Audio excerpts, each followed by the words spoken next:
La campaña de submarinos U-Boat durante la Segunda Guerra Mundial fue una de las partes más efectivas del esfuerzo bélico alemán, casi llevando a Gran Bretaña a la ruina. Pero ¿cómo era estar a bordo de un U-Boat mientras libraban una guerra total en el Atlántico? ¿Conozcan a Hans Fischer? Nacido en las afueras de Lübeck, norte de Alemania, siempre ha sentido fascinación por el mar.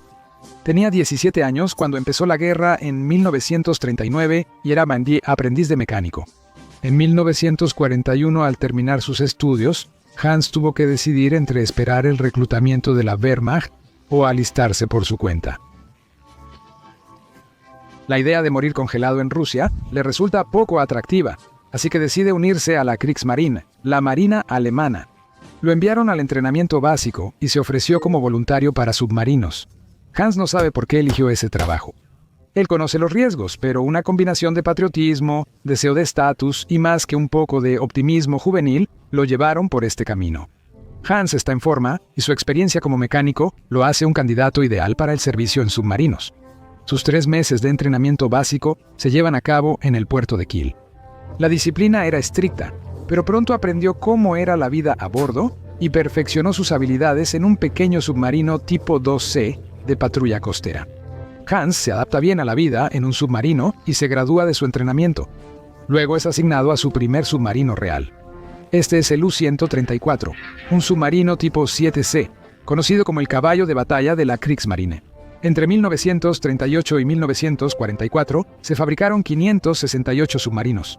El tipo 7C era una variante ligeramente más grande del tipo 7B, con una longitud de 220 pies, o aproximadamente 67 metros, un ancho de 22.5 pies o 7 metros, y cuando estaba en superficie, desplazaba unas 761 toneladas. Estaba armado con 5 tubos lanzatorpedos, 4 en la proa y 1 en la popa, y también contaba con un cañón de cubierta de 88 milímetros y una ametralladora antiaérea de 20 milímetros que podía usarse cuando emergía a la superficie. El submarino tenía entre 44 y 52 tripulantes. Hans Fischer, uno de los 49 tripulantes, es asignado a la sala de máquinas por su experiencia mecánica. El tipo 7C cuenta con 2 motores diésel que generan juntos 3.200 caballos de fuerza, cuyo mantenimiento está a cargo de Hans. Bajo el agua, el submarino usa motores eléctricos. Después de abastecerse, partieron de su puerto en la Noruega ocupada hacia el Atlántico Norte para cazar barcos aliados. El tipo 7C tenía menor alcance que modelos posteriores como el 9C, por lo que los viajes duraban menos. Esto reduce el tiempo en el campo y la efectividad en combate, pero alivia a la tripulación. Una vez en marcha, Hans llega a una sorprendente conclusión. Servir a bordo de un submarino es posiblemente la forma más miserable de pasar la guerra. Debe compartir un espacio con otros 48 hombres en un ambiente claustrofóbico, donde el espacio personal y la privacidad son recuerdos lejanos. El espacio era un lujo, y cada rincón del submarino se usaba para almacenar suministros y equipo. La comodidad de la tripulación es desconocida. Los hombres dormían donde hubiera espacio, incluso en la sala de máquinas o en la sala de torpedos. No había suficientes literas, así que la tripulación hacía hot bunking, compartiendo cama y turnándose para dormir. Normalmente, la tripulación trabajaba en turnos de 8 horas. Mientras uno hacía guardia, el otro dormía, rotando siempre. El único lugar con siquiera un poco de privacidad es el camarote del capitán, una litera individual separada del resto de la tripulación por un panel de madera contrachapada o una cortina de tela. Los 2 motores diésel que impulsaban el submarino generaban mucho calor, el cual era difícil de ventilar a menos que el submarino estuviera en la superficie.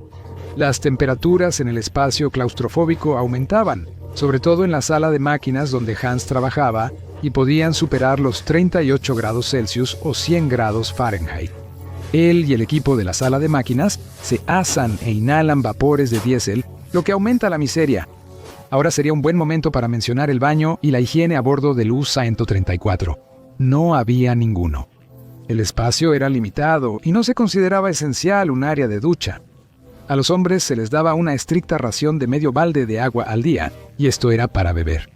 Algo tan frívolo como lavarse no era posible, así que la ropa y la piel pronto estarían cubiertas de aceite, grasa y sudor. Se les daba desodorante para controlar el olor, pero servía poco. También solo había un baño que toda la tripulación tenía que compartir. Si bañarse era imposible, afeitarse también, así que pronto la tripulación tenía barbas desaliñadas. Hans cumple con su deber y tras varias horas es momento de comer. Se aparta para recibir su ración diaria. La comida se almacena por todo el barco, guardada en cada espacio posible, y más de una vez, Hans ha tenido que agacharse para evitar las salchichas ahumadas que cuelgan de las tuberías. Sin importar lo que coma, todo le sabe igual. Como el diésel, los vapores son tan penetrantes que todo tiene el sabor acre del petróleo refinado. Hay algo de alivio en medio de la miseria. El barco permanece un tiempo en la superficie, usando el periscopio y marineros con binoculares para buscar barcos enemigos y vigilar aviones. Hans no forma parte de estos grupos que salen, pero al menos por un rato el interior estrecho del submarino está un poco menos lleno. Con la escotilla abierta, al menos se sugiere una brisa exterior. Quizás sea la imaginación de Hans, pero le agrada la idea de aire fresco. La vida en el U-134 es incómoda, calurosa y sucia. Para Hans, incluso las rutinas diarias más simples se volvieron una lucha, y cada momento le recordaba lo implacable que podía ser la vida bajo las olas.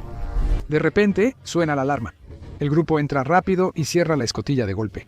Y entre los gritos, Hans escucha que se avistó un destructor en el horizonte y que venía en rumbo de intercepción. Se ordena inmersión de emergencia, lo que significa que el U-134 intentará sumergirse rápidamente. Se inundan los tanques de lastre y el submarino desciende rápidamente. Luego se apagan los motores para evitar que sean detectados por el sonar. Hans suda más de lo normal, sabiendo que encima de él, un buque de guerra enemigo lo está cazando activamente, listo para enviarlo al fondo. Un submarino tipo 7C tiene una profundidad de aplastamiento de 220 metros o alrededor de 720 pies. Hans no tiene idea de a qué profundidad están navegando, pero es poco probable que estén a esa profundidad. Cuando están bajo el agua, el tiempo parece avanzar interminablemente y hay otro problema que se está infiltrando en el barco. Cuando el barco se sumerge, el aire del submarino queda atrapado. El dióxido de carbono se acumula rápidamente por la exhalación de los marineros y tras 5 horas, el gas alcanza el 1.5% de la atmósfera. A 2.5% puede afectar la función cognitiva. Para evitarlo, el submarino cuenta con cartuchos alcalinos y tanques de oxígeno, pero solo puede estar bajo el agua hasta 72 horas. El tiempo pasa, con Hans y el resto de la tripulación esperando, listos para seguir las órdenes del capitán o preparándose para las cargas de profundidad.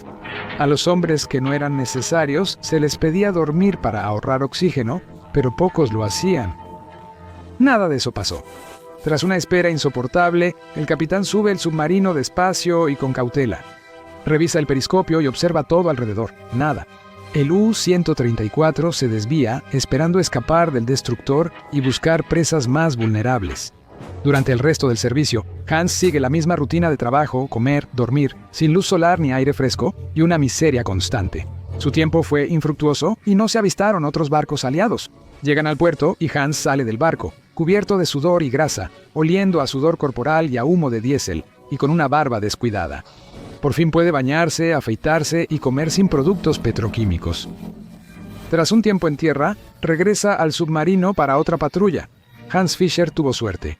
Hace 3 patrullas más y, aunque pasó por peligros, sobrevive. La mayoría no tuvo tanta suerte. A medida que la guerra continuaba, los aliados se volvieron cada vez más hábiles para combatir a los submarinos y causaron un terrible daño. Cerca del 75% de la flota de submarinos alemana y sus tripulaciones se hunden, y Hans es uno de menos de 10.000 que sobrevive hasta el final. Considera escribir un libro sobre sus experiencias, pero decide no hacerlo, ya que no quiere revivir una de las experiencias más miserables de la Segunda Guerra Mundial.